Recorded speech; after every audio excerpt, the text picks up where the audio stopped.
ಭಾಗವಹಿಸಿದಂಥ ಎಲ್ಲ ಹಿರಿಯರೇ, ನನ್ನ ಅಭಿಮಾನಿ ಹಾಗೂ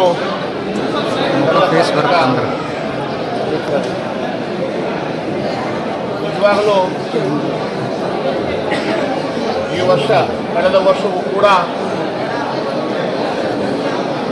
ಕೂಡಲ ಸಂಗಮನಾಥನ ಆಶೀರ್ವಾದದಿಂದ ಮತ್ತಷ್ಟೇ ಮಲಪ್ರಭೆ ಘಟಪ್ರಭೆ ತುಂಬಿ ಹರಿದಿದ್ದು ನಮ್ಮೆಲ್ಲರ ಅದೃಷ್ಟ.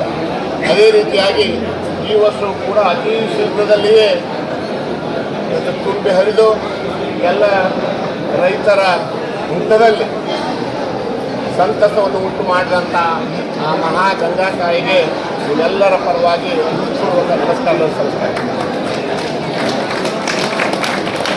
ಈ ಸಲ ಬಾಗಿನ ಅರ್ಪಣೆ ಮಾಡಬೇಕು ಅಂತೇಳಿ ವಿಚಾರ ಬಂದಾಗ ನಾನು ನನ್ನ ಜನ ಮರ್ತ್ಬಿಟ್ಟಾರನೋ ಭಾಳ ಸಾಗೈತಿ, ಬರ್ತಾರೋ ಇಲ್ಲೋ ಅಂತಕ್ಕಂಥ ಸಂಶಯದಲ್ಲಿದ್ದೆ. ಆದರೆ ನಾನು ಒಬ್ಬರಿಗೂ ನಾನು ನೇರವಾಗಿ ಫೋನು ಕೂಡ ಮಾಡಿಲ್ಲ. ಬೇಕಾದ್ರೆ ಯಾರ ಇಲ್ಲಿದ್ದ ಪವಿತ್ರ ಸ್ಥಾನ ಯಾರನ್ನಾರ ಕೇಳಿ ನಾನು ನ್ಯಾಯವಾಗಿ ಯಾರಿಗೂ ಒಂದು ಫೋನ್ ಕೂಡ ಮಾಡಿಲ್ಲ. ಆಮೇಲೆ ಕೊಡ್ತೀನಿ ಕೇವಲ ನಮ್ಮ ಆಫೀಸಿಂದ ನಮ್ಮ ಕ್ರಿಯೆಗಳು ಕಾರ್ಯಕ್ರಮ ಇಟ್ಕೊಂಡಾರ ಅಂತ ಹೇಳಿ ಒಂದು ವಾಟ್ಸಪ್ ಹಾಕಿ ಫೋನ್ ಮಾಡಿರ್ಬೇಕು ಅಷ್ಟೇ ವಿನ ಅದನ್ನೇ ನೋಡಿಕೊಂಡು ನೀವೆಲ್ಲ ಇಷ್ಟು ಜನಸಂಖ್ಯೆಯಲ್ಲಿ ಅಪಾರವಾದಂಥ ಬಂಧು ಬಳಗದಲ್ಲಿ ಇವತ್ತು ಸಂಗಮನಾಥನ ಸನ್ನಿಧಿಯಲ್ಲಿ ಇವತ್ತು ಬಾಗಿನಕ್ಕೆ ಹರಿಸಲಿಕ್ಕೆ ನೀವು ನನ್ನ ಮೇಲೆ ಅಭಿಮಾನ ಇಟ್ಟು ಒಂದೊಂದು ಎಲ್ಲ ಕಾರ್ಯಕರ್ತರು ನೋಡಿದರೆ ನಾನು ಪುಣ್ಯ ಮಾಡೀನಿ ಈ ಕ್ಷೇತ್ರದಲ್ಲಿ ಹುಟ್ಟಿದ್ದು ಅಂತ ನನಗೆ ಮತ್ತೆ ನೀವು ಹುಡುಕಿ ತುಂಬಿದ್ರಿ. ನೀವು ಅಡ್ಡಾಡಕೈತಿ 2 ವರ್ಷ ಆಗೈತಿ, ಇನ್ನು ದಿವಸ ಬರ್ಬೇಕು ನಮ್ಮ ಮನೆಗೆ ಅಂತಕ್ಕಂಥ ಹುಡುಕು ನೀವೆಲ್ಲ ತುಂಬಿದಿರಿ ಇವತ್ತು ನನಗೆ. ಆ ದೃಷ್ಟಿಯಿಂದ ಮುಂದಿನ ದಿನಮಾನಗಳಲ್ಲಿ ಆ ಸಂಗಮನಾಥ ಶಕ್ತಿ ಕೊಡಲಿ.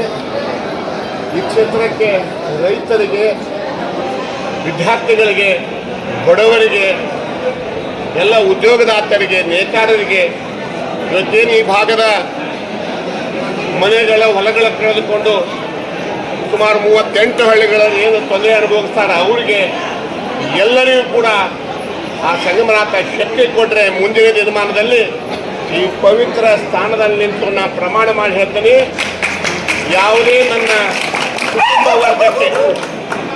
ಕುಟುಂಬ ವರ್ಗಕ್ಕೆ ನಾನು ಯಾವುದೇ ಸಂಪೂರ್ಣ ಕುಟುಂಬವನ್ನು ಹೊರತಿಟ್ಟು ಏನು ಸೇರಿದ ಈ ಕುಟುಂಬದ ಮಗನಾಗಿ ನಿಮ್ಮ ಪ್ರಾಮಾಣಿಕ ಸೇವೆ ಮಾಡ್ತೀನಿ ಅಂತ ಸಂದರ್ಭದಲ್ಲಿ ತಾವೆಲ್ಲ ಇಟ್ಟಂಥ ಅಭಿಮಾನಕ್ಕೆ ಚಿರುಳಿ, ತಾವೆಲ್ಲ ಶಾಂತವಾಗಿರ್ರಿ. ಭಗವಂತ ದಾನ ಒಳ್ಳೆ ಮಳೆ ಬೆಳೆ ಕೊಟ್ಟಿದ್ದಾನ, ಮುಂದಿನ ದಿನಮಾನದಲ್ಲಿ ಒಳ್ಳೇದಾಗತ್ತಂಥ ಸಂದರ್ಭದಲ್ಲಿ ಹೇಳಿ ತಾವೆಲ್ಲರೂ ಬಂದಿದ್ದೀರಿ. ಪ್ರಸಾದ ತೆಗೆದುಕೊಂಡು ಶಾಂತವಾಗಿ ಹೋಗಿರಿ. ಸ್ವಲ್ಪ ದಿವಸ ಈ ಕ್ಷೇತ್ರದಲ್ಲಿ ಶಾಂತವಾಗಿರ್ರಿ, ಸೂಕ್ಷ್ಮವಾಗಿ ಹೇಳಿರಿ, ಶಾಂತವಾಗಿರ್ರಿ. ಮುಂದೆ ಎಲ್ಲ ಒಳ್ಳೇದಾಗ್ತಕ್ಕಂಥ ಈ ಸಂದರ್ಭದಲ್ಲಿ ಹೇಳಿ 2 ಮಾತು.